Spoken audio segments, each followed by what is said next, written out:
If you're going to be the getaway for a shoplifter and that shoplifter gets caught, you shouldn't have a bunch of methamphetamine in your pocket. That's why police want to find this week's Crime Stoppers Most Wanted. The afternoon of February 18th, a shoplifter from Sears is chased down and arrested in the parking lot. Right before she's caught, she puts the stolen items in a pickup that's waiting for her.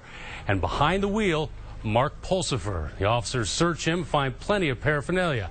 There's a pill of amphetamine salt that's used to get high, 6.4 grams of methamphetamine in a tube, more meth wrapped in paper, and 2 hypodermic needles.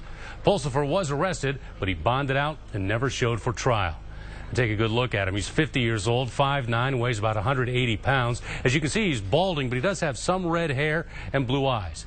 I checked his record. He's done time for meth possession and for assaulting an officer, both in Cass County, Nebraska. Now, contact Crime Stoppers if you have information about Pulsifer. You can call, text, or email that tip. Crime Stoppers uses a code system to pay rewards, so no one, not even police, will know who you are. We're following